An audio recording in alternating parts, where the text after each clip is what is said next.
Very good morning, dear students. So, again, we will come back with English subject, and today I will teach you comprehension. English comprehension.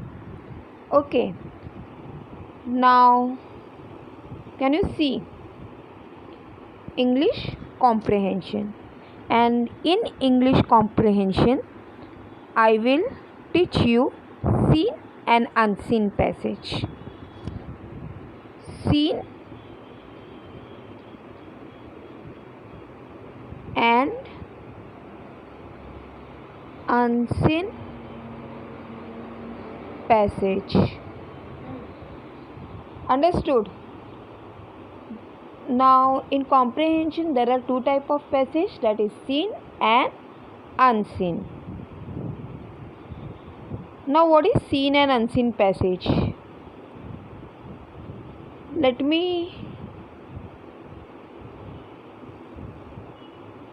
tell you. This is unseen passage, okay? Seen and unseen passage. So here is the definition of the same. A seen passage refers to the one you might have discussed or seen before, while an unseen passage is often a passage which is used to test the knowledge that you have grasped by understanding it, though they both include question which you give answer to. Now let me explain you this in Hindi so that you can capture it well. अब passage में दो type of passage होता है, एक होता है scene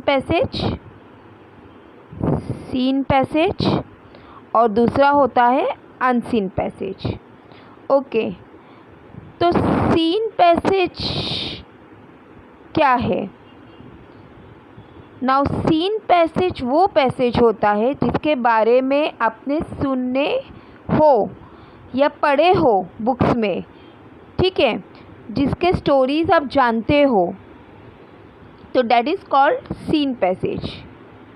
अब आप जूनियर सीनियर केजी में आपने सुना रहेगा, there is one passage, there is one poetry और story, you can say it is a story that fox and the crow. सुना है ना वो स्टोरी? तो जो स्टोरी आपने सुना है, कभी किसी के माउथ थ्रू आपने सुना है या कहीं कोई बुक्स में आपने पढ़ा है या आपके खुद के बुक से जो पैसेज रिलेटेड है, that is called seen passage. Okay, now unseen passage. What is unseen passage? Unseen passage are those passage जिसके बारे में आपने सुना नहीं है, आपने पढ़ा नहीं है, आपको बाहर से किसी और के बुक से या कहीं और से आपको वो पैसेज या वो स्टोरी दिया गया है, जिसके बेस में क्वेश्चन लिख के आता है और आपको आंसर उस पैसेज के थ्रू से बनाना होता है. Is that clear students? Understood what is the meaning of definition of seen passage and unseen passage? Seen passage are those passage जो आप पढ़े हो, किसी के मुंह से सुने हो, आपके बुक्स में है, बुक के थ्रू से आप लिखे हो, या बुक्स में जैसे आप क्वेश्चन आंसर्स पढ़ते हो या लेसन्स पढ़ते हो और नीचे क्वेश्चन दिया जाता है, फिर आप पैराग्राफ थ्रू आप आंसर ढूंढ के सर्च करके आप लिखते हो, तो डैट इज़ सीन पैसेज. अब अनसीन पैसेज भी उसी तरीके से है, उसमें भी पैराग्राफ होता है और नीचे क्वेश्चन दिया होता है और वो आंसर आपको उस पैसेज में से ढूंढ के लिखना होता है. सिर्फ फ़र्क इतना होता है कि वो आउटसाइडर पैसेज होता है जो आपने कभी पढ़ा नहीं है. अंडरस्टूड? तो ऐसे ही एक अनसीन पैसेज मैं आपको आज देने वाली हूँ.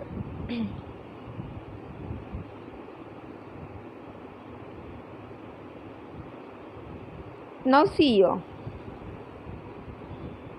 This is a reading comprehension, or you can say it's a passage.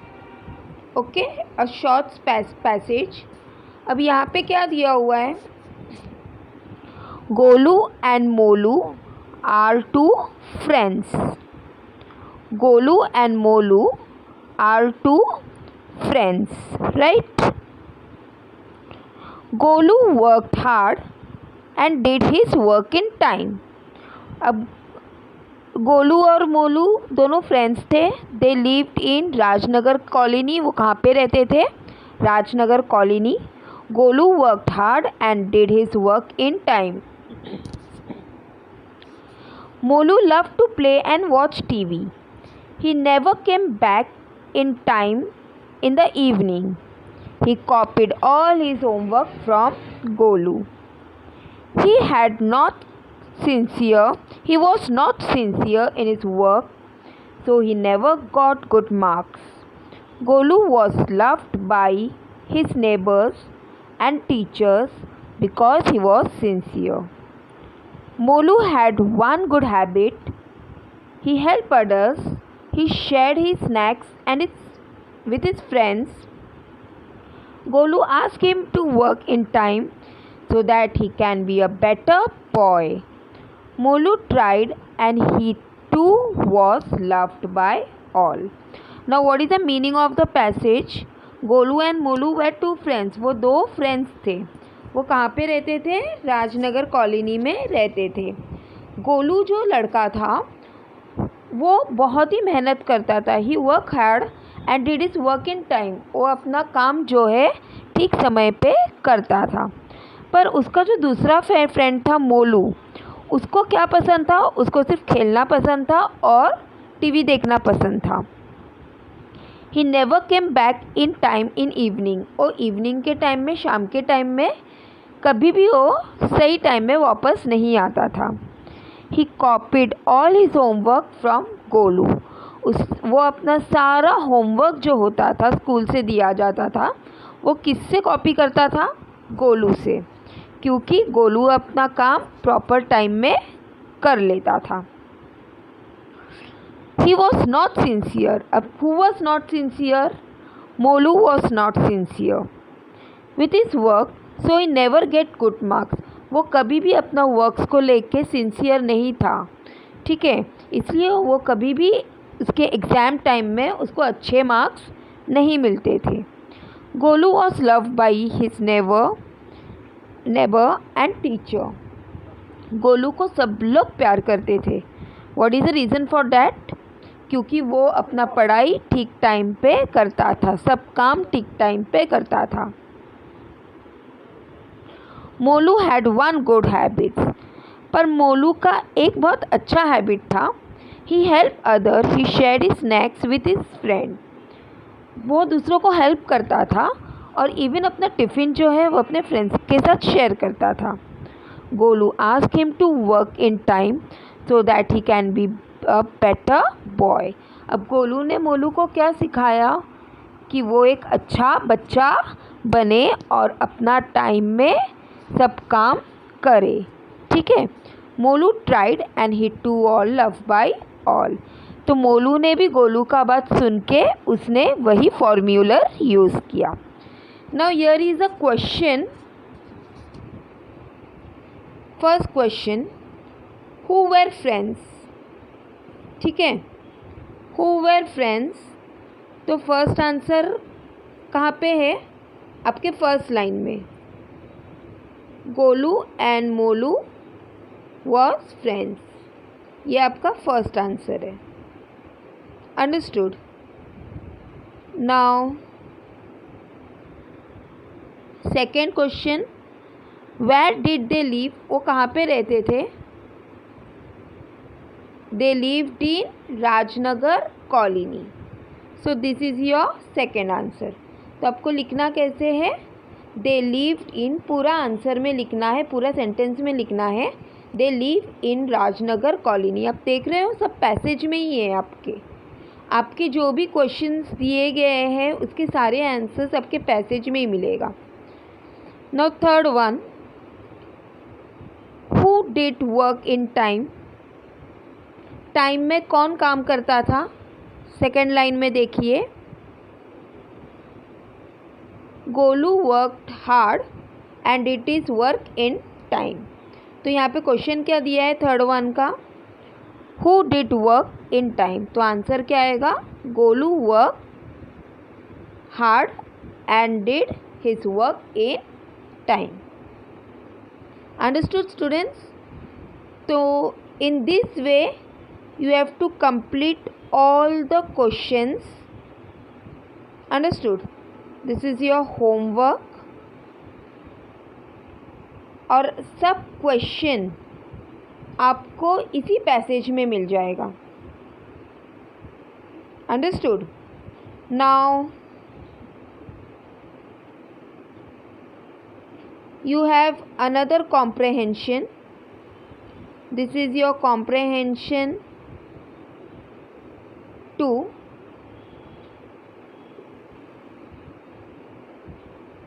Understood? Comprehension 2. So Banu and Ricky.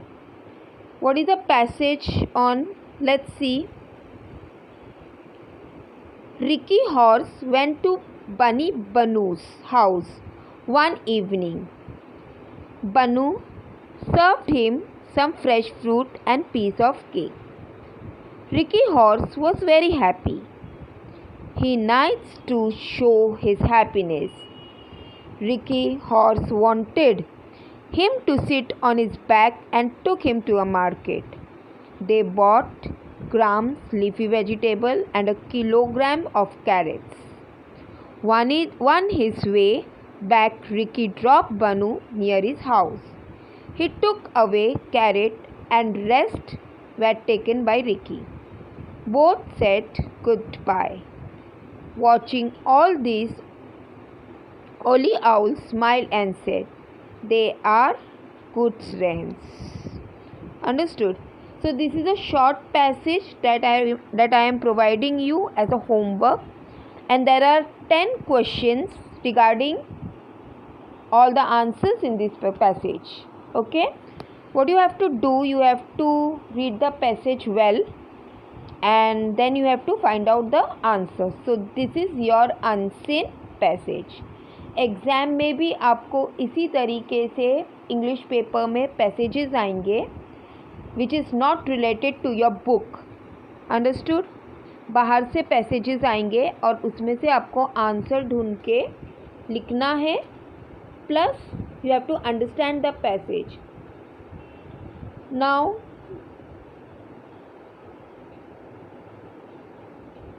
Before ending the video, let me tell you something about unseen or seen passage. Okay, unseen and seen passage.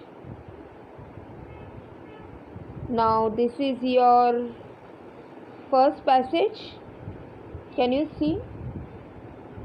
And this is your second passage. Now remember one thing, when you find there is a question, read and answer the following question in your notebook. जब भी आपके paper में question रहेगा unseen passages का, first what you have to do, the simple trick I am telling you, first you have to read the questions. Passage पढ़ने से पहले आपको क्या करना है, आपको पहले क्वेश्चंस पढ़ लेना है पैसेज का. जैसे यहाँ पे क्वेश्चंस मैंने पढ़ लिया, who were friends, where did they live, who did work in time. तो ये क्वेश्चन पढ़ लिया. इवन मैंने इसका क्वेश्चन मैं पढ़ रही हूँ. See this are the questions. What is the name of the horse? Where did Ricky go? What did Banu serve him? How did Ricky show his happiness? Where did Ricky drop Banu? Who took carrot? What did Ricky horse take? Who was watching all this? What did Oli Owl say? अब ये question आपने पढ़ लिया, ठीक है, आपके mind में question set हो गया. अब जब आप आंसर मैसेज पढ़ोगे, अब फर्स्ट लाइन में क्या है, Ricky horse went to the bunny. तो आपका फर्स्ट माइंड में आएगा name of the horse. Name of the horse क्या है, Ricky. Ricky horse went to the bunny. Okay, तो हॉर्स का नाम क्या है, रिक्की. तो आपको समझ में आ गया कि हॉर्स का नाम क्या है. The name of the horse is Ricky.